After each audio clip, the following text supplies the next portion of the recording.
वक्त आलमी मंजरनामे पर एक ही खबर चाहिए और वो है ओवल ऑफिस में होने वाली एक गुफ्तगू। क्या कहेंगे आप इसको? पंचिंग तो नहीं, वो पंचिंग तो वन साइड से हुई है। हाँ। दूसरी साइड ने अपने आप को डिफेंड करने की कोशिश की है, मगर डोनाल्ड ट्रंप और उसके वाइस प्रेसिडेंट ने ठीक ठाक पंचेस लगाए हैं और अपनी होम ऑडियंस जो थी रिपब्लिकन्स की, उनको बड़ा खुश किया उसके साथ। हाँ, वो अटैकिंग थे और वो पॉलिजेटिक भी थे और डिफेंसिव भी थे और थैंक यू भी कह रहे थे। लेकिन बस बहुत कुछ हुआ। सर साहब, डिप्लोमेटिक कन्वर्सेशन जो तो खाया तो कुछ भी नहीं है। हाँ, पता नहीं क्या क्या हुआ वहाँ। वो अभी जेडी वांस सुन के तो हमने स्टेटमेंट सुनाई नहीं, जिस तरह से वो बात कर रहे थे और उन्होंने कहा कि आप लाउड नहीं बोले। उन्होंने सर ट्रंप ने इंटरवीन करके कहा कि वो ऊंची आवाज में बात नहीं कर रहे, आप सुने बात, आप बहुत ज्यादा बोलते हैं, आपके पास कार्ड्स नहीं है, आपके पास ऑप्शंस नहीं है, and there are so many things. पहली तो बात ये कि मुझे आपसे ये जानना है, डिप्लोमेटिकली इस तरह की आपने कभी मंजर देखा किसी स्टेज पर, वो भी एक इतना बड़ा ऑफिस हो जिसके बारे में कहा जा रहा है कि उन्होंने गुस्ताखी की, बदतमीजी की ज़ेलेंस्की ने, यूक्रेनी प्रेसिडेंट ने, अब ये नायब प्रेसिडेंट कह रहे हैं अमेरिका के। क्या यूक्रेनी प्रेसिडेंट ने डोनाल्ड ट्रंप को या अमेरिकी एडमिनिस्ट्रेशन की पॉलिसी शिफ्ट को समझने में गलती की, या उनको ट्रैप किया गया ट्रंप एडमिनिस्ट्रेशन की जानिब से? नहीं, मेरा ख्याल है असेसमेंट उसकी ये थी कि कोई शायद डोनाल्ड ट्रंप को मनवा ले। उसकी वजह यह है कि ये प्लान के तहत पहले फ्रेंच होके गया, फ्रेंच इमानुएल मैक्रोन होके गए यहाँ से। वो भी एक बात करके गए हैं कि we can't stop the war, Russia is an aggressor, European security जो है उसका ताल्लुक। फिर उसके बाद ब्रिटिश प्राइम मिनिस्टर भी होके गए। तो ये सब जो लाइन लगी हुई थी, ये एक प्लान के तहत आए थे वो। कि डोनाल्ड ट्रंप को पहले से ज़रा सॉफ्टन कर दिया जाए, फिर ज़ेलेंस्की जाए और उसको समझाए कि ऐसे मत करें, रातों रात इसको बंद नहीं किया जा सकता, हम बड़े हमारी सैक्रिफाइसेस है वगैरह वगैरह। अच्छा, अब ट्रंप जो है वो जिस किस्म का प्रेसिडेंट है, वो एक दफ़ा एक फ़ैसला कर ले वो पीछे नहीं हटता। अलबत्ता उस वक़्त पीछे हटता है जब उसके मफाद में हो, अदरवाइज़ वो इम्प्रेस नहीं होता किसी से। और he is a bully also. मतलब है कि he throws his weight around कि अमेरिका है, we are the most powerful, हथियार हमारे हैं, सब हमारे पे डिपेंडेंट है। और फिर जाते जाते काफ़ी झूठ भी बोल जाता है जी। इसमें जो आज जो डिबेट कल चली है, उसके अंदर भी 2-3 दफ़ा इसने गलत बयानियाँ की हैं। और वो फ्रेंच प्रेसिडेंट ने भी उसको रोकने की कोशिश की। फ्रेंच प्रेसिडेंट ने तो उसको हाथ पकड़ लिया यहाँ से। हाँ, तस्दीक की उनकी, बाकायदा फैक्ट्स करेक्ट किए कि ऐसा नहीं, ऐसा है। और इसी तरीके के साथ इसने भी कोशिश की, फिर इसने अपना हाथ रोक लिया। ये जो ब्रिटिश प्राइम मिनिस्टर है, कीयर स्टारमर। तो मतलब है कि तो डोनाल्ड ट्रंप सुनता नहीं किसी की बात, वो तो बस लगा हुआ था। और ये जो चीज़ है, ये जो उसने पब्लिक के अंदर उनको बुला के उसको और फिर प्रेस कॉन्फ्रेंस की है, ये तो ऐसी था कि वो चाहता था कि इसको सबके सामने झिड़कें दे और इसको सबके सामने शर्मिंदा करें। अच्छा। क्योंकि जो प्रेस कॉन्फ्रेंस बाकी लोगों के साथ हुई है, वहाँ इस किस्म की तू मैं नहीं थी। ये तो बिल्कुल जिसे कहते हैं ना, ट्रंप ने उसको बिल्कुल अटैक किया और उसने अपने आप को डिफेंड करते करते वो भी फिर बोला है। तो ये जिसकी वजह से सारा जो अमेरिका के अंदर जो इम्प्रेशन गया है, वो ये गया है कि ये डोनाल्ड ट्रंप तो होस्ट है, उसको भी इतनी ऐसी बात नहीं करनी चाहिए थी, मगर ये कमज़ोर आदमी है, डिफेंसिव है, इसको अमेरिका की ज़रूरत है, और ये आर्ग्यू इसने क्यों किया, चुप कर जाता या और तरीके से बात करता। तो ये ज़ेलेंस्की के लिए ये अच्छा नहीं रहा। और फिर ये कि सारी मीटिंग्स उसके बाद कैंसिल हो गई, और वो जो एक डील करनी थी, रेयर अर्थ मिनरल्स की डील करनी थी, वो भी नहीं साइन की। फिर एक खाना था रात का, वो भी नहीं उसने अटेंड किया, सारा कुछ ही कैंसिल कर दिया उन्होंने। कहा गया कि यहाँ से जाए, हाँ, बेसिकली जाओ, निकलो, जब तैयार हो जाओगे अमन की बात करने तो फिर आ जाना, अभी जाओ, अभी कोई यहाँ तुम्हारे लिए जगह नहीं है। यहाँ तक आयशा कि ये भी कहा कि अपोलोजाइज करो कि तुमने किस किस्म की बातें की और क्या की है, डिसरिस्पेक्टफुल रहे आप, तो माफी मांगे अमेरिकन प्रेसिडेंट। तो मतलब है कि ज़ेलेंस्की की तो जिसे कहते हैं, I don't think he expected कि ये उसके साथ होगा। मगर ये जो डोनाल्ड ट्रंप ने तो ये फैसला किया हुआ था, और जिन्होंने पंजाबी के ना पतलून लानी सी और उन्हें धमकी देनी सी, यू डू दिस और एल्स, और वो उसने कर दिया है। और पैगाम जो है वो सब पहुंच गया यूरोप को। वो जो हो गए हैं यहाँ से, उनको भी इस तरह समझाया होगा, मगर ऐसे नहीं। अब क्लियर हो गई है कि डोनाल्ड ट्रंप पीछे नहीं हटेगा, और उसने रूस की साइड लेनी है और उसने यूरोप की साइड नहीं लेनी। And I think this is very very significant. इसके बड़े रिपरकशंस होंगे, और मतलब है कि बहुत सी इश्यूज बनते हैं इसके। जैसे आपने 2 विजिट्स की बात की, फर्स्ट यूरोपियन लीडर थे इमानुएल मैक्रोन, जिन्होंने व्हाइट हाउस का विजिट किया डोनाल्ड ट्रंप के बाद। उसके बाद कीयर स्टारमर आए तो यूँ लगा कि जैसे कन्विंस करने के लिए एक लाइन लगी, जैसे आपने कहा। तो जो ज़ेलेंस्की थे उनके इस कॉन्फिडेंस की वजह इन्हीं यूरोपियन लीडर्स को उनके पीछे खड़े होना था कि वो आके बैठे और उन्हें यह एतमाद था कि मैं कन्विंस कर लूँगा, क्या बैकिंग थी उनकी? नहीं, बैकिंग तो थी ना, ये मैंने कहा ना, एक प्लान के तहत वो पहले आए सॉफन करने के लिए, रास्ता बनाने के लिए, इसके लिए जी। फिर ये आया, इसका ये ख्याल था कि उन्होंने कोई मरम पट्टी कर ली होगी, ट्रंप को कुछ समझा लिया होगा, इतना अग्रेसिव नहीं होगा। मगर ट्रंप तो बिल्कुल ही उसके बरक्स हो गए ना। लेकिन उस बातचीत में क्या डोनाल्ड ट्रंप की जानिब से इस तरह का रवैया नहीं रखा गया होगा, मैसेज नहीं गया होगा कि स्टामर को या मैनुअल मैक्रोन को? उस तरीके से नहीं गया होगा ना, उन्होंने भी इस तरीके से बात नहीं की होगी ना। डोनाल्ड ट्रंप ने एक दफ़ा बात कर दी होगी, उन्होंने सुन ली होगी, वो आगे उन्होंने जवाब छोटा मोटा दे के चुप कर गए होंगे। ये तो आर्ग्यू करता रह गया ना, ये तो उससे बहस शुरू कर दी। आपके ख्याल में अगर बहस ना करते, खामोश रहते, तो फिर इस किस्म की प्रेस कॉन्फ्रेंस ना होती। अब तो एक ज़ाती इशू बन गया है between Donald Trump and Vance एक तरफ और एक तरफ ये। अब तो जिसे कहते हैं ना कि एक तू मैं हो गई है ना, जिससे अब डिप्लोमेसी में तो ये चीज़ होती नहीं है। डिप्लोमेसी में तो कम से कम बात की जाती है पब्लिक में, और प्राइवेटली भी इशारे किए जाते हैं और हिंट्स की जाती है। तो इसने तो पब्लिक में बैठ के ज़ेलेंस्की को बेसिकली बूटेड हिम आउट। तो अगर एक प्राइवेट मीटिंग पहले हो जाती तो ज़्यादा बेहतर नहीं था? ये रिपोर्टर्स के सामने इस तरह की गुफ्तो-शुनीद ये प्लान्ड था ऑब्वियसली डोनाल्ड ट्रंप की तरफ से। जब प्रेस कॉन्फ्रेंस होती है, ये व्हाइट हाउस पे प्रेस कॉन्फ्रेंस की है ना उसने जी, तो जाहिर है इससे पहले भी प्राइवेट बात हुई होगी। और मगर यहाँ आके डोनाल्ड ट्रंप ने तो अपना वही मौक़िफ़ इख्तियार किया। अब यहाँ अगर ज़ेलेंस्की इसको और डिप्लोमेटिकली इसको कोई और तरीके से भी हैंडल कर सकता था, उसने नहीं हैंडल किया। वो तो उसने जैसे कहना ना वो तो आर्ग्यूमेंट में पड़ पड़ा यहाँ, यही कोई जगह नहीं थी ये आर्ग्यू करने की। डोनाल्ड ट्रंप ने तो प्रेस को बता रहा था कि अमेरिका का मौक़िफ़ क्या है। इसने वहाँ टुक इशू विद डोनाल्ड ट्रंप, ये नहीं करना चाहिए था। तो 2 वर्सेस 1 क्यों, मतलब 1 on 1 क्यों? बाकी सारी मीटिंग्स 1 on 1, यहाँ पे 2 versus 1। नहीं, 2 versus 1 वहाँ तो और भी बड़े लोग बैठे हुए थे ना, सारी ट्रंप की टीम थी वहाँ। हाँ, लेकिन उधर सिर्फ अकेले थे यूक्रेनी प्रेसिडेंट। प्रेस कॉन्फ्रेंस में ही होता है ना कि सारे लोग आ जाते हैं। अब अगर शहबाज शरीफ साहब प्रेस कॉन्फ्रेंस करेंगे तो कैबिनेट बैठी होगी ना। हाँ, लेकिन वो जिस तरह जेडी वैंस कर रहे थे उस तरह से तो कोई पार्टिसिपेट नहीं कर रहा था, बल्कि वो ट्रंप से ज़्यादा वो जेडी वैंस जो है उसको ज़्यादा तकलीफ इसलिए है बिकॉज उसके ऊपर भी अटैक आई है ना।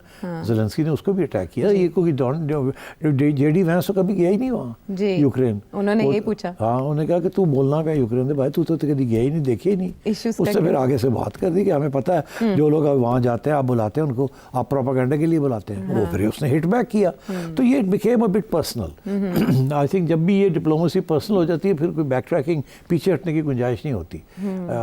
एंड आप अमेरिका के साथ बात कर रहे हैं, वो बुली है, वो ऊपर से डोनाल्ड ट्रंप बुली का बुली है, तो वहाँ you do not, you just have to take it. और आपने अगर लड़ाई झगड़े करने तो फिर जाए ना वहाँ। क्या करने गए थे आप? आप वहाँ मनाने गए थे या लड़ने गए थे? You don't fight with America, that is the thing. क्या यूक्रेन वापस रुजू करेगा, डोनाल्ड ट्रंप की तरफ वापस जाएगा, या अभी इनकी कंसल्टेशन इतवार को एक इजलास बुलाया गया और यूरोप के अलावा कोई ऑप्शन? देखिए आयशा, जो अंडरस्टैंडिंग थी ना जब इसको बुलाया था, अंडरस्टैंडिंग ये थी कि हमने वो रेयर अर्थ मिनरल्स का जो डील है वो हमने साइन करनी है और हमने यूक्रेन की बात नहीं करनी। ये इशारा कर दिया गया था पहले कि ये आप आ रहे हैं, हमने वो ड्राफ्ट तैयार किया हुआ है, वो आप ड्राफ्ट साइन करेंगे जी। उसके अंदर भी इसने आने से पहले ही ज़ेलेंस्की ने उसको खोल दिया। उसने कहा कि जी उस ड्राफ्ट के अंदर हमारी सिक्योरिटी गारंटीज़ का जो इशू है वो सही तरीके से हैंडल नहीं किया गया। अभी वही ज़रूरत नहीं थी ये कहने की। अगर ये कहते भी तो जब मीटिंग होती और ड्राफ्ट के ऊपर डिस्कशन इनसाइड होती तो वहाँ कहते। और जब इसने ये बयान दे दिया कि उसके अंदर हमारे लिए सिक्योरिटी गारंटीज़ नहीं है, हमने ड्राफ्ट पढ़ा है, कहता है अभी शुरू नहीं हुई डिस्कशन, पहले से ही बयान आ गया, हमने ड्राफ्ट पढ़ लिया, अमेरिका ने हमें भेजा था और उससे हमारी सिक्योरिटी गारंटीज़ की बात नहीं है तो इसके ऊपर बहस होगी। ये नहीं करना चाहिए था ना। फिर उसके ऊपर फिर डोनाल्ड ट्रंप ने जवाब दे दिया। उसने कहा तुम्हें और क्या कौन सी सिक्योरिटी गारंटी चाहिए? जब अमेरिका अपने पैसे लगाएगा वहाँ तो इससे बड़ी सिक्योरिटी गारंटी क्या हो सकती है? तो ये बात अभी शुरू नहीं हुई ऑफिशियली या फॉर्मली, तो पब्लिक के अंदर दोनों ने अपने मौक़िफ़ जो है वो पेश कर दिए और इन सॉर्ट ऑफ तू मैं sort of format. Again Zelenskyy is known to be a bit of वो है यू नो उसकी जो रेपुटेशन है is not good. He is also a dictator by western standards. वो डिक्टेटर है, इलेक्शन कराने थे उससे इलेक्शन नहीं कराए और इमरजेंसी डिक्लेयर करके बैठ गया। फिर वो चाहता है कि जितनी देर ये वॉर चलेगा उतनी देर उसको कोई नहीं हिला सकता। तो ये भी उसके बारे में शक है कि ही डजंट वांट पीस। वो अमन चाहता ही नहीं है, वो चाहता है कि ये जंग वंग हो। अच्छा, उधर से डोनाल्ड ट्रंप का जो मेन इशू है वो यही है कि अब उसने अपनी इलेक्शन इस चीज़ के ऊपर जीती है ना कि मैंने अब जंगें नहीं करनी, ना जंगें नहीं मैंने सपोर्ट करनी, ना अमेरिका के पैसे ज़ाया करने हैं इन फॉरेन एडवेंचर्स। और इसीलिए वो 390 बिलियन जिसके ऊपर ब्रिटिश प्राइम मिनिस्टर ने कहा नहीं it's not 390 billion, it's about 190, 390 नहीं है, 350 नहीं है, 350 बिलियन हाँ नहीं है। मगर उसने सुनी उसकी बात और फिर 3 दफ़ा वही बात कही, 350 बिलियन, तो ये डोनाल्ड ट्रंप है ना।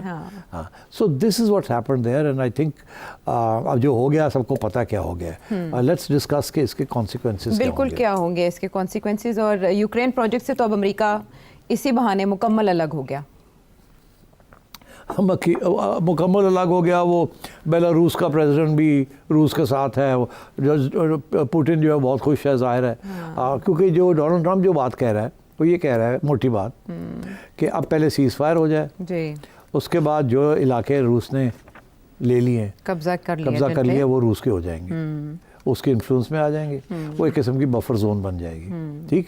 और जो बाकी इलाके हैं वो रहे यूक्रेन के पास, और यूक्रेन जो है वो नेटो का मेंबर नहीं बनेगा क्योंकि रूस के 2 ऑब्जेक्शंस थे।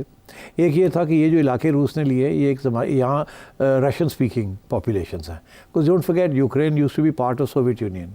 इस Ukraine used to be the most important state of the Soviet Union, USSR जो होती थी, तो सोशलिस्ट रिपब्लिक्स।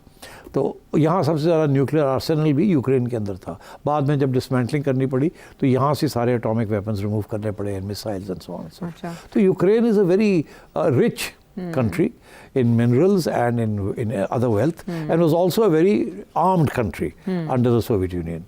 मगर हुआ ये कि जब सोवियत यूनियन ब्रेकअप किया तो उस वक्त वहाँ के प्रेसिडेंट से गोर्बाचोव ने जो डील की, उस वक्त प्रेसिडेंट क्लिंटन से पहले बुश था, जॉर्ज बुश। उस 90 में ये सोवियत यूनियन 89-90 में ब्रेकअप हुआ। उस वक्त इन वेस्टर्न पावर्स ने अप्रोच किया गोर्बाचोव को कि जर्मनी जो है वो डिवाइडेड था ईस्ट एंड वेस्ट, उन्होंने कहा जी इनको यूनाइट होने दें, आप इजाज़त दे दें कि हम इनको यूनाइट कर दें। गोर्बाचोव ने आगे से कहा कि हाँ मेरी तरफ से कोई ऑब्जेक्शन नहीं है, आप यूनाइट कर दें, क्योंकि जर्मनी एक बार जब हो जाता है तो बहुत स्ट्रांग हो जाता है। तो सोवियत यूनियन को हमेशा यही डर था कि अगर united Germany could pose a threat to the Soviet Union later on. तो उसने कहा अगर हाँ एक सूरत में कि आप ये जो सारा ईस्टर्न यूरोप है अब आज़ाद हो जाएगा, इसको आप नेटो शेटो में नहीं लेंगे आप। अगर वार्सो पैक्ट जो कि सोवियत यूनियन के साथ जो एक समझौता था जिसका हिस्सा थे ये सारे रियासतें, वो अब वार्सो पैक्ट में नहीं होंगे तो फिर नेटो में भी नहीं होंगे। तो इनको आप अलग रियासतें बनती है बने, मगर आप कोई नेटो के अंदर आप नहीं लेंगे, because NATO is anti Soviet, anti Russia. तो उन्होंने कहा जी आप अपना जो डिफेंस सिक्योरिटी है वो आप मेहरबानी करें यूक्रेन और ईस्टर्न यूरोप के बाहर ही रखें, उनको अंदर नहीं लेके आना। उस कंडीशन के ऊपर हम आपको अपोज नहीं करते, आप जर्मनी को इकट्ठा कर लें। तो इन्होंने वादा कर दिया, और वादा तो कर दिया, मगर जैसे ही ये जर्मनी यूनाइट हो गया तो प्रेसिडेंट क्लिंटन आया वाइट हाउस में, बिल क्लिंटन 94 में बिल क्लिंटन ने धक्का दिया कि आप नेटो को एक्सपैंड कर दें, यूरोपियंस को कहा, और कहा हम आपको बैक करते हैं। तो American banking for NATO for एक नेटो एक्सपेंशन स्टार्टेड। तो एक एक करके इन्होंने जो वहाँ ईस्टर्न यूरोप के कंट्रीज थी उनको नेटो के अंदर लाए और उनको यूरोप का भी हिस्सा बनाना शुरू कर दिया। रशिया को बड़ी तकलीफ हो रही थी, मगर रशिया ने कहा, इन्होंने कहा जी ये सिर्फ 3-4 मुल्क हैं, पोलैंड है, चेकोस्लोवाकिया है, ये है, इनको ही हम करेंगे, इससे आगे हम नहीं जाएंगे। मगर इन्होंने रुके नहीं वहाँ, तो ये चलते गए और रूस परेशान होता गया कि यार ये क्या हो रहा है। ठीक। और इवेंचुअली क्या हुआ कि क्लिंटन के बाद भी जो रिपब्लिकन एडमिनिस्ट्रेशंस आई उन्होंने भी ये neocons and these people all push for expansion of NATO. इस हद तक कि जब यहाँ बात आई तो रूस ने कहा यूक्रेन जो है ये नहीं जाएगा नेटो में, ये बिल्कुल नहीं जाएगा, ये हमारे बॉर्डर पे है और we have threatened by this, और हमारी इनके साथ झगड़ा है on the Russian speaking people of the Ukraine जो कि ऑटोनॉमी मांग रहे थे और रशिया उनको सपोर्ट कर रहा था। तो उसके ऊपर ये झगड़ा चला और रूस ने कहा नहीं we will not allow it, जिसकी वजह से Europeans and Americans backing Ukraine and a dictatorship in Ukraine को सपोर्ट किया अगेंस्ट रशिया। अच्छा। तो ये वॉर उस वक्त ये शुरू हुई 2-3 years ago, और उसमें फिर American have been backing the NATO countries and Europe. मगर इशू ये बना कि जब डोनाल्ड ट्रम्प ने आया तो इसने पहले से कहना शुरू कर दिया सर कि मेरा जो मेन प्रॉब्लम है वो चाइना है, रशिया नहीं है।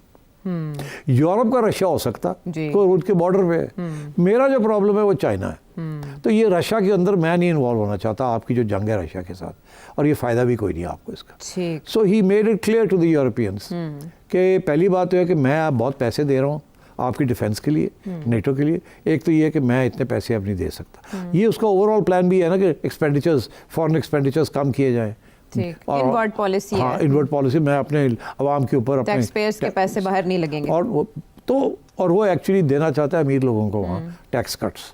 वो कहता है मैंने टैक्स की रेट्स गिराने हैं अमीरों के लिए, वो जो लॉस होगा रेवेन्यू वो मैं पूरा करूँगा, यूएस एड खत्म करूंगा, जंगें जो हो रही हैं जहाँ पैसे दे रहे हैं वो मैं खत्म करूंगा। तो उसने बनाया हुआ पूरा अपना प्रोजेक्ट प्लान। अच्छा, अब ये यूरोपियंस जो हैं ये दे नहीं रहे हैं, ये जितने पैसे इनको अपनी डिफेंस के लिए देने वो दे नहीं रहे हैं, और ये अमेरिका के ऊपर डिपेंड कर रहे थे। तो अब पसूड़ी पड़ गई। अब हम क्या करें? डोनाल्ड ट्रम्प ने क्लियरली कह दिया कि मैंने नहीं सपोर्ट करनी वो। अब ये जो अब हुआ है ये तो जैसे कहते हैं पानी फेर दिया। वो जो पहले होके गए हैं 2-3 लोग, वो तो उनकी तो वहीं उड़ गई होगी, अब तो कोई रास्ता नहीं रहा इसके बाद। उस वक्त तो शायद ये थी कि शायद थोड़ा बहुत मना लें, ये कर लें, वो कर लें, और वो भी आए, आपने देखा कितने वो तरीके से वो आए और आके बैठे ही बहुत मीठे अंदाज में बात की। और ये जो ब्रिटिश है ये तो बिल्कुल जैसे कहते हैं ना गुलामों की तरह आके बैठ गए, और जी हम किंग चार्ल्स की तरफ से ख़त लेके आए हैं, और ये देखिए ना ऐसा तो कभी हमने किया नहीं है, ये तो बहुत ऑनर है, उसको फ्लैटर कर रहे थे। हाँ, तो उन्होंने कहा हाँ दिखाए ना, हाँ ठीक है, बड़ा मैं आऊँगा। डोनाल्ड ट्रम्प बड़ा गैम्बलर नहीं है, इज अ हार्ड कोर बुली। तो उसने सब समझता है इन चीज़ों को। तो वो सॉफन अप नहीं हुआ। तो अब वो गोरे भी, ब्रिटिश भी वापस चले गए, फ्रेंच भी वापस चले गए। अब ये साहब आए हैं, उन्होंने इसकी ब्रीफिंग कर दी होगी, मगर ये भी तो एक बड़ा इम्पेचुअस, जल्दबाज और लड़ाकू। अच्छा, जिसकी वजह से उससे पूछा तुमने सूट क्यों नहीं पहना? हाँ। इतनी फॉर्मल ओकेजन है तो सूट तो पहनना चाहिए था। हाँ। तो उन्होंने प्रोटोकॉल ही फॉलो नहीं किया, मिलिट्री सूट पहन के वो जाते हैं हर जगह। दिखाता है ना कि मैं जंग की सूरत में हूँ, मैं जंग में हूँ। हाँ, मैं जंग में हूँ, तो मैं आई नीड योर सपोर्ट। और ये रूस जो है ये खा जाएगा सबको, वो ये ड्रामे करता है।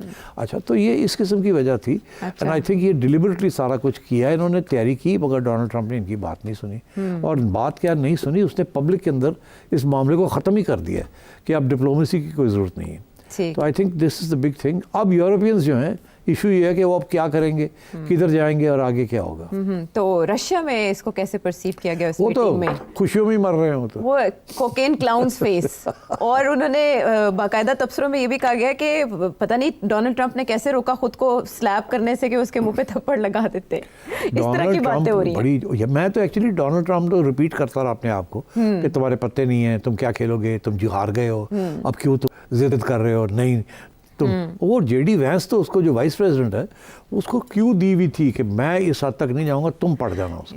ऐसे होता है। हाँ। वो बैठा भी वहीं था, उसको बैठाया गया था और कहा था इसको तुम पढ़ जाना, क्योंकि वो प्रेसिडेंट अगर उस किस्म की बात करता तो फिर लोगों ने उसकी भी तनकीद होती। वाइस प्रेसिडेंट तो ठीक है, नाइदर है नो देयर, उससे बात करवा दी बैठा के। हाँ, वो अपने अगले पंजों में बैठे हुए थे जेडी वैंस। बॉडी लैंग्वेज ही बता रही थी कि उनका पूरा मूड ये है कि ज़ेलेंस्की यहाँ पे कपड़ों के साथ ना जाए वापस, बाकायदा सब कुछ सरेंडर करके जाए। ये प्लान था फ्रॉम द अमेरिकन्स, उन्होंने प्लान किया हुआ था। ये साहब है, इनको समझ ही नहीं आई कि किस ट्रैप में ये फंस गए हैं और क्या इनको किस तरीके से उसको टैकल करना है। ये उसको ये नॉर्मली थिंकिंग कि ये तो स्पॉन्टेनियस बात हो रही है और मैं तो, मगर वो तो सारा मीडिया जो था वहाँ, they were all on Trump side because nobody wants war. America के अंदर भी एक ये है ना कि अब डोनाल्ड ट्रम्प की ये इलेक्शन कैंपेन थी कि मैंने जंग नहीं करनी और ना ही मैंने इन्वॉल्व होना है। और वो लोग यही वहाँ तो यही है ना कि जी जो आपकी इलेक्शन कैंपेन है उसके ऊपर आप अमल करें। जी, जो तो ये तो कह रहा है, मैंने तो कब कह दिया था, मैं तो अमल कर रहा हूँ। And so I think this has been a bad signal for Europe. Zelenskyy survive करता है या नहीं करता, मेरा ख्याल है मुश्किल हो जाएगा सर्वाइव करना। इसके लिए ज़ेलेंस्की के लिए पीछे हटना मुश्किल हो जाएगा। ट्वीट्स तो बहुत किए गए हैं यूरोप की तरफ से उनकी हिमायत में, कनाडा ने भी सब ने किए। हाँ, क्योंकि सबके स्टेक्स हैं वहाँ। तो क्या अपने बजट में ये डिफेंस का कट अब यूरोपियंस लगवाना अफोर्ड कर सकते हैं? नहीं, वो तो कह रहा ना कि की थी, ब्रिटिश प्राइम मिनिस्टर ने तो कह दिया ना कि ये हम बढ़ाएंगे जी। और ऑलरेडी उसने ऑर्डर्स भी दे दिए हैं कि डिफेंस बजट बढ़ाओ। मगर उन 2-3 मुल्क हैं जो बढ़ा सकते हैं, बाकी तो European economies can't afford it. उसमें तो ऐसी इकोनॉमीज हैं जो कि बाकी ये जो अमीर इकोनॉमीज लाइक जर्मनी उनसे पैसे लेते हैं सर्वाइवल के लिए। तो यूरोप का वैसे ही हाल बुरा हुआ है, ठीक है ना। ठीक है। तो उनके पास तो वैसे ही पैसे नहीं है और उन्हें आदत नहीं है डिफेंस एक्सपेंडिचर्स की। सेकेंड वर्ल्ड वॉर के बाद तो वो America has been looking after European security. ठीक। तो ये तो सारे पैसे जो हैं ये सोशल वेलफेयर स्टेट्स बनाई हुई है इन्होंने। अब वो वेलफेयर काटनी पड़ेगी ना, या टैक्सेस बढ़ाने पड़ेंगे अमीरों के ऊपर। और लेबर पार्टी ने तो ऑलरेडी मैनिफेस्टो में भी है कि अमीरों के ऊपर टैक्स बढ़ाएंगे वो। अमेरिका के अंदर अगर अमीरों के ऊपर टैक्स गिराया जा रहा है, यहाँ सेमी सोशलिस्ट पार्टी आई है, अब उसको डिफेंस पे भी पैसे डालने पड़ेंगे जो कि वो यकीन नहीं रखते। उनकी हमेशा ये पॉलिसी थी कि डिफेंस में पैसे रखने की जरूरत, अब उनको डालने पड़ेंगे विद द रिजल्ट के जो सोशल सर्विसेज हैं, जो वेलफेयर स्टेट की सर्विसेज हैं, वहाँ पैसे कम करने पड़ेंगे और अमीरों के ऊपर टैक्स और लगाना पड़ेगा। इनकम्स जो हैं उनको फ्रीज करना पड़ेगा वर्किंग क्लास की। तो अच्छे खासे रेडिकल किस्म की चीज़ें इनकी डोमेस्टिक इकोनॉमीज़ में इनको कदम उठाने पड़ेंगे। और सिर्फ बरतानिया नहीं, सारे यूरोपियन कंट्रीज़ के अंदर हलचल होगी और काफ़ी गड़बड़ होगी, बिकॉज ये छोटा अमाउंट नहीं है ना। 2%, 1.5% ऑफ GNP ये दे रहे हैं, जब इसको डबल करेंगे तो अच्छा खासा कट लगेगा, डज लगेगी, टेंट पड़ेगी, पैसे कहाँ से आएंगे। और ये जो इस तरह के मामलात हैं, काफ़ी अर्से से चलती है अमेरिकी पॉलिसी और उसको फिर इस तरह से रिवर्स किया जाना, अमेरिका का जो इमेज है आलमी सतह पर, उस पर ये चीज़ें और इस तरह की बातचीत किस तरह से होगी? किसके ऊपर? आलमी सतह पर अमेरिका का एक इमेज है इस तरह के मामला। अब समझ आ गई ना सबको कि डोनाल्ड ट्रंप के साथ पंगा नहीं लेना। डोनाल्ड ट्रंप जो कह रहा है ये करेगा, हाँ बाद में चेंज कर ले। उसकी एटीट्यूड यही है ना, पहले तो वो आता है विद अ हैमर जी, वो पहले आपको अपनी बात मनवाता है या धमकी देता है, उससे पीछे नहीं हटता। उसके बाद फिर वक्त के मुताबिक देखता है कि उसकी पॉलिसी कामयाब हो रही है कि नहीं। अगर हो रही है तो चलता है, अगर नहीं हो रही तो यू टर्न ले लेता है। अभी भाई आपको तो पता ही है, अभी हाल ही में इसने इतनी पॉलिसीज अनाउंस की हैं, उनमें से एक पॉलिसी भी अभी तक इम्प्लीमेंट नहीं हुई, मुकम्मल तौर पर नहीं हुई। कहीं तो अदालतों ने रोक दिया उसको, कहीं कनाडा बात नहीं मान रहा, कभी मैक्सिको होल्ड किए हुए टैरिफ्स भी होल्ड किए सब कुछ होल्ड किया है। और अभी चाइना के साथ तो बातचीत ही शुरू नहीं हुई, तो मतलब है, मगर उसने पहले फायरिंग कर दी है। अच्छा, वो सिर्फ धमकी देने के लिए, ताकि जो लोग आए वो पहले से, ये उसके लिए बड़ा इंपॉर्टेंट था। उसको पता था यहाँ मेरी धमकी चलेगी, चाइना के साथ नहीं चल सकती, रूस के साथ नहीं चल सकती, किसी और के साथ नहीं चल सकती। यहाँ उसने कहा इधर मैं शो करूँ कि मैं, तो ये it is a lot of it is acting, a lot of it is political game playing. States खेलती हैं ऐसे, और Donald Trump is the master of bluffing. ठीक, ब्लफ भी करता है और उसके बाद धमकी भी देता है। हाँ ठीक है, लेकिन उनका मामला ऐसा है कि यूरोपीय यूनियन हो या अमेरिकी डीप स्टेट, सभी इस वक्त पस मंज़र डोनाल्ड ट्रंप और उनकी पॉलिसीज़ का सिक्का चल रहा है।